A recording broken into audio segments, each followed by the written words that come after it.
It was the kind of evening that wrapped around your bones. Soft snow drifting through the air like whispers of forgotten wishes, the streets of Burlington dimly lit by old-fashioned gas lamps and twinkling string lights that hung lazily between buildings. Winter Hearth Café sat on the corner of Maple and 3rd, its windows fogged from the warmth inside, flickering with the soft orange glow of antique sconces. A gentle hush filled the room, broken only by the faint strains of a Bing Crosby Christmas tune playing on a dusty jukebox in the corner. Inside, the air smelled like cinnamon, hot chocolate, and the comfort of things people rarely talk about, things like second chances and silence that wasn't empty but waiting to be understood. Holly Summers moved gracefully between the tables, wearing a faded red apron with a tiny pine cone pinned to the strap. She greeted the regulars with smiles and fresh coffee, her voice soft but always steady. To most of the folks in town, she was just a seasonal waitress picking up extra shifts during the holidays. Few knew that Holly used to be a beloved elementary school teacher, until one winter, a parent took issue with a letter her student wrote. One honest, emotional letter that cost Holly her job and a piece of her belief in herself. That night, as she carried a tray of peppermint cocoa toward a booth near the fireplace, her eyes caught a boy, maybe 8 years old, sitting rigidly next to a sharply dressed older man. The boy, Benjamin, wore a gray knit beanie that drooped slightly to one side. His expression was blank, his gaze unfocused, like he was somewhere far away. He didn't touch the grilled cheese on his plate or look up when Holly approached.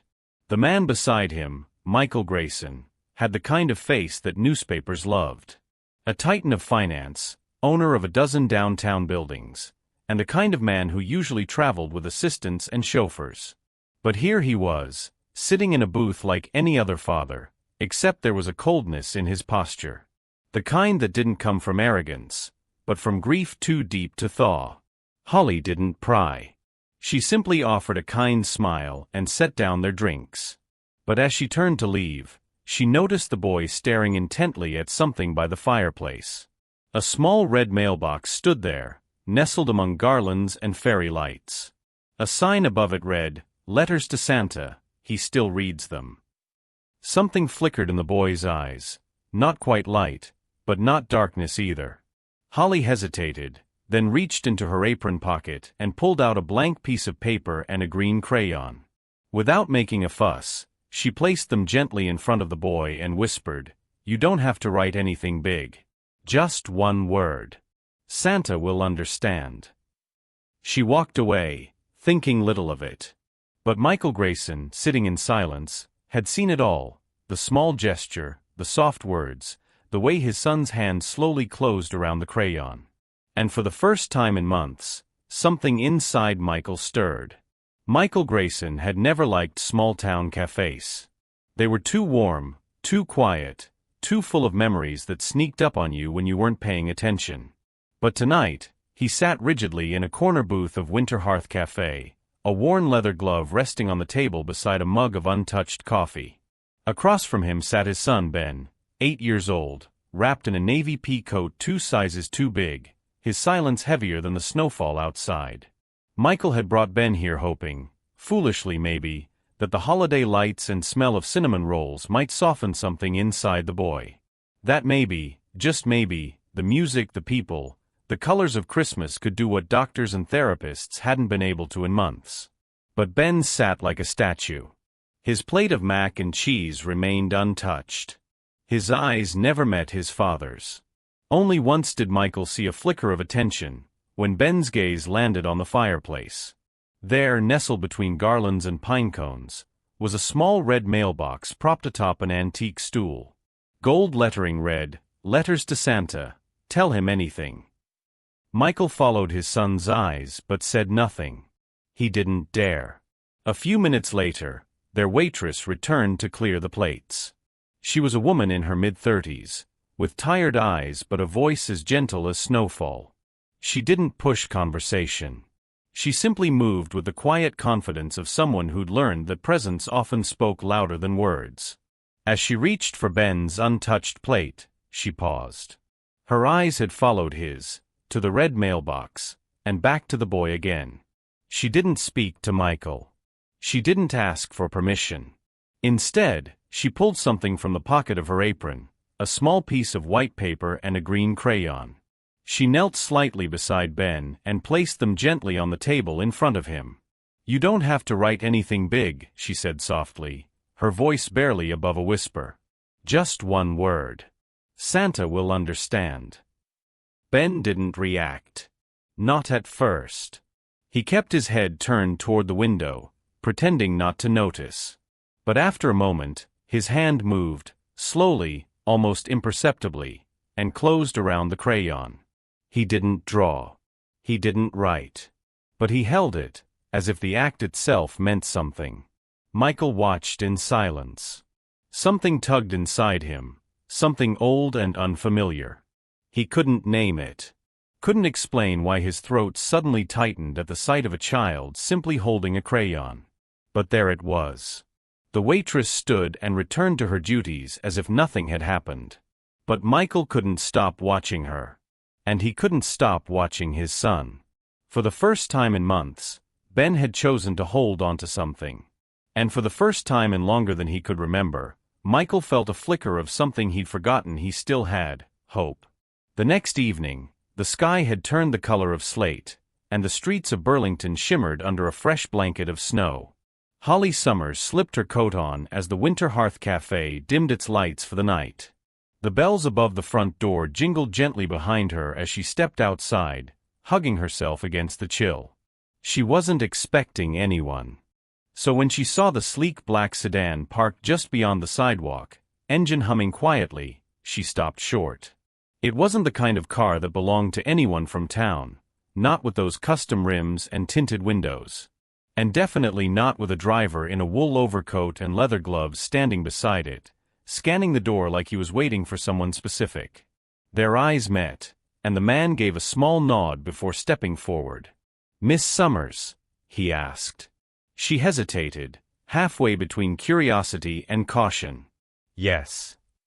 He extended a folded note, crisp and sealed with a deep green wax stamp. "Mr. Grayson asked me to deliver this personally." Holly frowned, eyebrows knitting. She hadn't seen the man from last night again, though she hadn't forgotten the way he'd watched. Not her but his son. And she certainly hadn't forgotten the way the boy had held onto that green crayon, like it mattered more than anyone could understand. She opened the note. It was handwritten, the script elegant but restrained. "My son has not shown interest in words or people in over 8 months. Last night, he did both. I believe you may be the reason why. If you're willing, I'd like to invite you to our home. Not to teach him how to write correctly, but to help him write honestly. No pressure. Just presence." Her breath caught for a moment. "I'm just supposed to show up?" she asked, looking at the driver. He gave a gentle shrug. "You don't have to say yes. But I'm instructed to wait 10 minutes in case you do." It was absurd, wasn't it?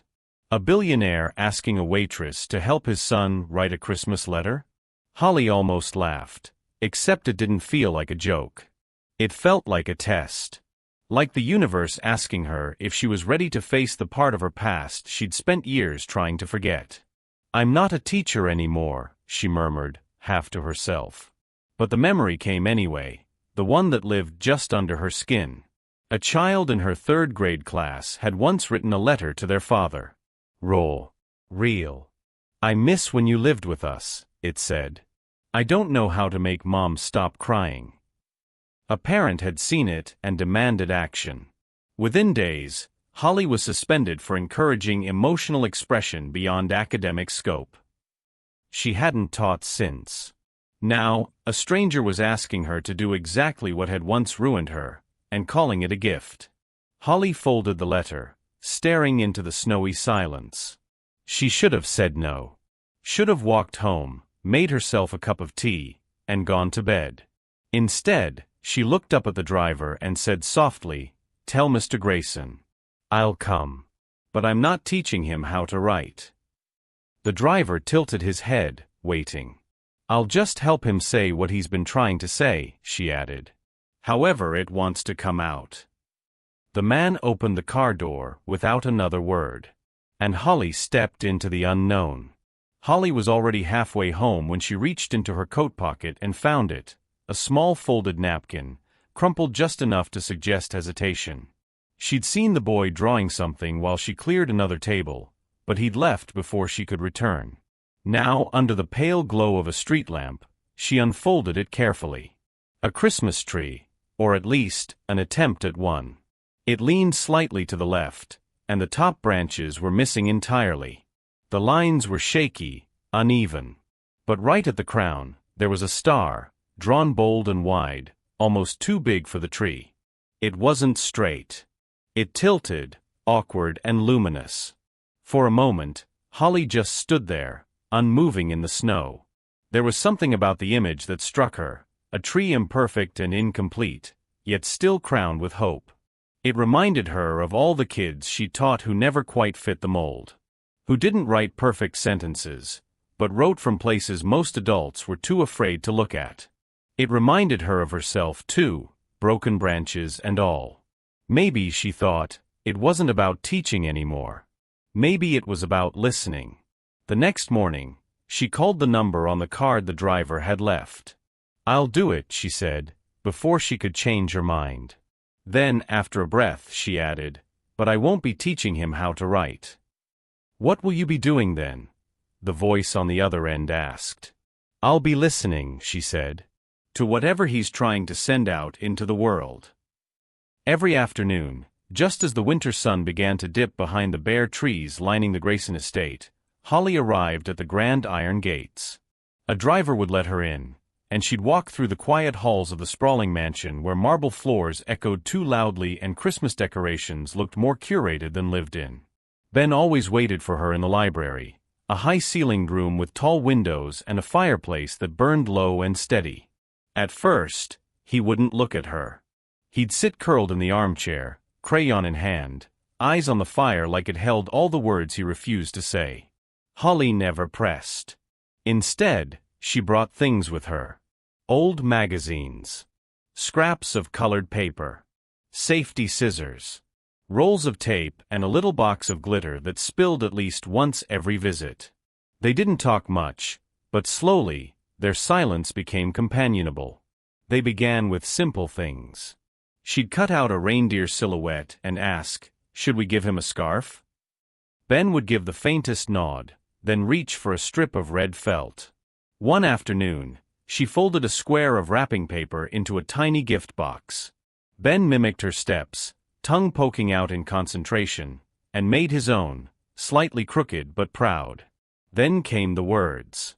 She had a stack of old holiday magazines, and one day she handed him safety scissors and said, "Pick any words that feel nice." He didn't respond. But the next day, he pointed at a page. "Mom." It was the first word he chose. The day after that, he found safe. Then hug. Each time, he'd cut carefully, almost reverently, and hand them to her. She kept a small scrapbook where they glued them down in quiet ceremony, each word given its own page like a secret prayer. It was never about spelling or grammar. It wasn't even about sentences. It was about choosing something, and letting it matter. Some days, they built collages around a single word. Other times, they sat for minutes in silence before Ben would gently push a cutout toward her, like he'd been thinking about it all along. "Warm," one said. Another, "Stay." Holly never asked questions. She didn't need to. She could feel it, the way he was rebuilding something, piece by piece, not just on the page but inside himself. And Michael, who often watched quietly from the hallway, began to realize something too. His son wasn't learning to write. He was learning to reach. Michael had always preferred keeping his distance.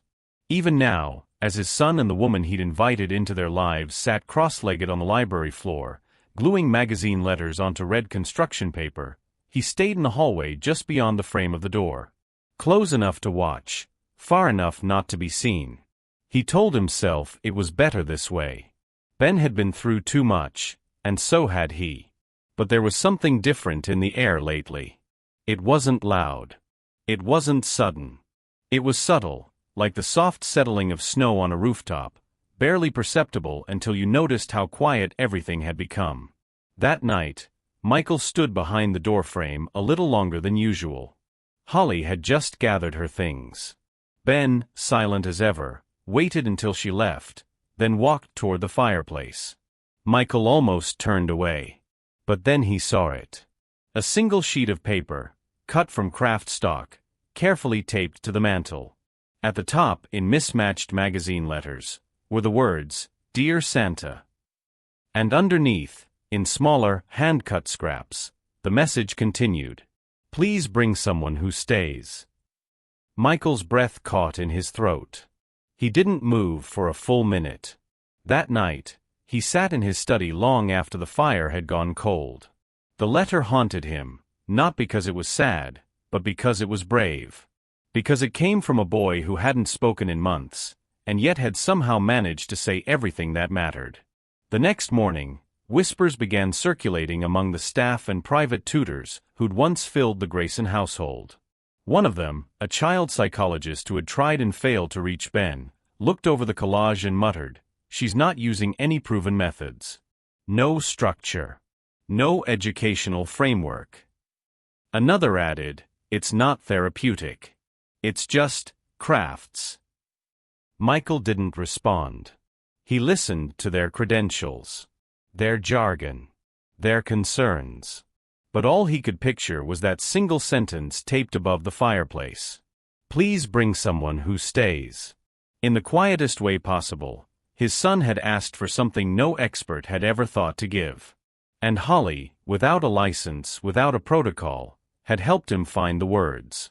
There was a subtle shift that no one else seemed to notice, but Michael did. It started quietly, like most important things do. Each afternoon, when Holly stepped into the library, she'd barely have time to set down her tote bag before Ben was already at the table. No longer waiting for her to begin. No longer needing a gentle prompt. He would take out the colored paper himself, spread the glue sticks, arrange the safety scissors in a neat line. And most notably, he would reach for the stack of blank pages. Without being asked. Without hesitation. At first, it startled Holly. She'd glance at Michael, who stood hidden just beyond the doorway, as if to silently ask, "Is this really happening?" Ben, once frozen by silence, was now choosing to begin. Each time, he folded the paper with more confidence, arranged the clippings with more care. Some days, he didn't even wait for Holly to suggest a word. He simply started flipping through magazines, searching with quiet determination. It wasn't about making something pretty. It wasn't even about finishing. It was about beginning, willingly.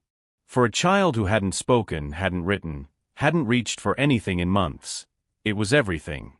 And for Michael, watching from the shadows, it felt like witnessing a miracle being built, not in a rush, not with noise, but one small act of choice at a time. The headline was impossible to miss. Splashed across the front page of the local news site in bold, sensational font. Billionaire hires disgraced teacher to coach his mute son. Holiday sympathy or PR move. Beneath it, an old photograph of Holly Summers, hair tied back, eyes caught mid-blink, frozen in a moment of vulnerability. The article dug deep. Too deep. It detailed how she had once been suspended from a public elementary school after encouraging her students to write emotionally charged letters in a holiday writing exercise. One particular letter had upset a wealthy parent, who claimed it was psychologically inappropriate. The story suggested Holly had been quietly let go, her record sanitized, her name mostly forgotten, until now. Michael read the article twice. Then a third time. By the end of it, his hands trembled. Not from fear. From anger. He felt blindsided. Embarrassed. Manipulated. She knew, he thought. She knew what she was doing. He paced the study in silence, the corners of the room closing in on him. All this time, he had let her into his home, into his son's fragile world, and never once thought to question her motives. Was it all a performance? A carefully crafted comeback tour disguised as kindness? By the time Holly arrived that afternoon, She sensed something was wrong the moment the butler answered the door. No warmth in his eyes. No invitation inside. Michael met her in the entryway, face like stone. "I need you to leave," he said, without preamble. Holly blinked. "What?" "I said I need you to leave," he repeated. "Effective immediately." She opened her mouth, but no sound came. Then slowly, she found the words. "I saw the article," she said. "But I don't want an explanation," he cut in, voice tight. "I trusted you. I let you near my son. And you used this, whatever this is, as a way to rewrite your story." Her throat tightened. "That's not what this was. I never." Michael shook his head. "You should have told me. From the beginning." Holly swallowed hard. "If I had, would you have let me through the door?" His silence was answer enough. She nodded slowly, lips pressed together. Then she reached into her bag, pulled out a small envelope, and handed it to him. "For Ben," she said quietly. "I wrote it last night, before the article came out. It's not an apology. Just something I hoped he'd keep." Michael didn't take it. So she left it on the side table by the door. No goodbyes. No pleas. Just the sound of her boots crunching in the snow as she walked back toward town. A woman once again carrying the weight of a story no one had let her finish telling. Holly didn't cry as she walked down the long, silent hallway of the Grayson estate for the last time. She didn't look back, didn't pause at the threshold of the library where, just days ago, Ben had started his collages before she even sat down. Her boots made soft sounds against the polished floor, and in her hand was a single folded letter, already worn at the creases from where she'd read it to herself too many times. She left it on the corner of Michael's writing desk. No envelope. No signature. Just a single piece of paper, folded into thirds, sitting like a quiet truth among the neat piles of unopened mail and financial reports. It read, "I'm not sorry for helping your son want to write again. I'm not sorry for showing him that his thoughts matter, even if they don't come out the way most people expect. But I am sorry if that made you feel like you were losing control. Because I know how terrifying it is to feel helpless when someone you love is hurting. I never wanted to take anything from you. I only wanted to give something back to him. If that was wrong, then I'll carry that mistake with grace. But I won't regret the pages we filled together." She placed it gently, like it might bruise if dropped too hard. Then she left. Outside, snow had begun to fall again, thick, heavy flakes that clung to her coat as she stepped into the quiet street. The car that once brought her here didn't wait this time. There was no driver, no formal farewell. Just her, walking into the Vermont winter with nothing but her dignity and a silence that felt strangely heavier than usual. Back inside the house, Michael didn't read the letter right away. He saw it when he passed through the study later that night, his hand brushing against the edge of the desk as he reached for his reading glasses. His eyes caught the paper's familiar fold, and something in him hesitated. He sat down. Opened it. Read. Twice. Then once more, slower the third time, as if the words themselves might shift and mean something different. But they didn't. They were steady. Calm, unapologetic, and yet they held no bitterness, no defense, only understanding, only truth. He leaned back in his chair, letting the letter fall open in his lap. The fire crackled in the distance, and beyond the study walls, he imagined his son upstairs in his room, maybe still holding onto the paper snowflakes they'd made, or the small scrapbook of words that now meant everything. Michael rubbed his forehead and let out a long breath, unsure if it was guilt or grief or something else entirely that burned behind his eyes. All he knew was this. She hadn't come to fix anything. She'd come to listen. And somehow, that had made all the difference. The truth came to Michael not in a headline or a formal report, but in the soft, weary voice of someone who had nothing to gain by telling it. It was Margaret Hensley, a retired administrator who had worked at the school where Holly once taught. She had called in response to the article, not to criticize, but to correct.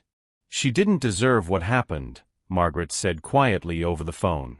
She was one of the few who actually listened to those kids. Really listened. Michael sat at his desk, the letter from Holly still resting beside him. She got suspended because a boy wrote something too real, Margaret continued. Said, "I wish Mom didn't cry every night." His father, wealthy, influential, took it as an insult. Said Holly was encouraging children to expose family trauma. The school folded under pressure. Holly never fought back. Michael didn't speak. His throat tightened. She protected the boy, Margaret added. She never once told anyone his name. Not even when people started asking. When the call ended, Michael remained seated for a long time. The silence of the house no longer felt peaceful. It felt like regret. Later that evening, he climbed the stairs slowly, each step heavier than the last. The door to Ben's room was slightly ajar. He pushed it open gently, unsure of what he'd find. Ben sat on the floor, cross-legged in his pajamas, a fleece blanket around his shoulders. The room was dim, lit only by the soft glow of a small Christmas tree they'd placed in the corner together. In his hands, clutched to his chest, was a folded piece of red paper, the letter he'd made for Santa. Michael stepped inside. "You're not putting it in the mailbox?" he asked softly. Ben didn't answer. He just held it tighter. Michael knelt beside him, not pushing, not demanding. After a long moment, he tried again, his voice barely above a whisper. "What are you asking Santa for?" Ben didn't look up. But then, in a voice so quiet Michael almost missed it, the boy whispered, "Miss Holly." Michael's breath caught. It was the first time his son had spoken in 8 months. 2 words. Barely audible. But they shattered something inside him, the wall of fear, of pride, of anger he'd built so carefully over the years. And behind that wall, there was only one truth. His son didn't need another specialist. He didn't need structured therapy or expensive solutions.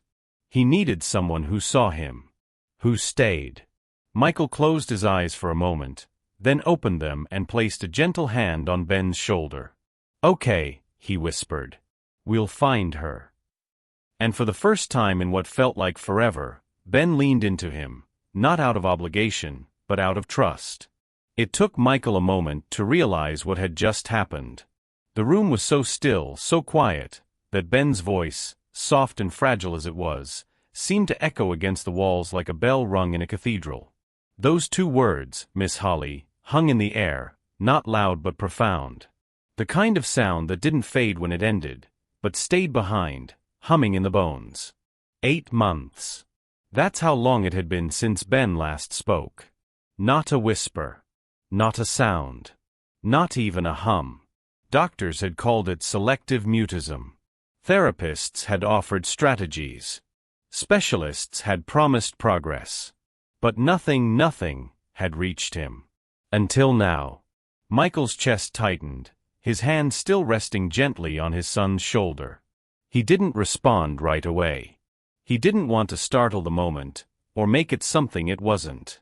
He just let the silence wrap around them both, the kind that didn't feel empty, but full. Full of meaning.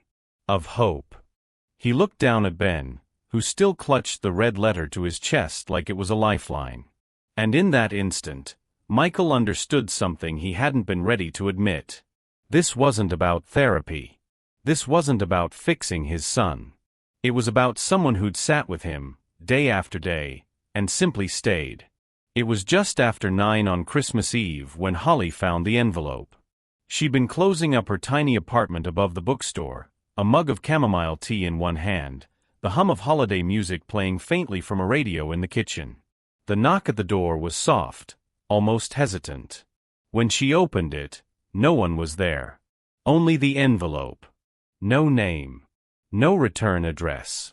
Just her name in neat, familiar handwriting. She carried it inside slowly, heart caught somewhere between suspicion and hope. The paper was thick, cream-colored, the kind you didn't just buy at the grocery store. Inside was a single note, carefully folded. She read it once. Then again. He wrote again. Not to Santa this time, but to the person who once believed a letter could change everything. Please come back.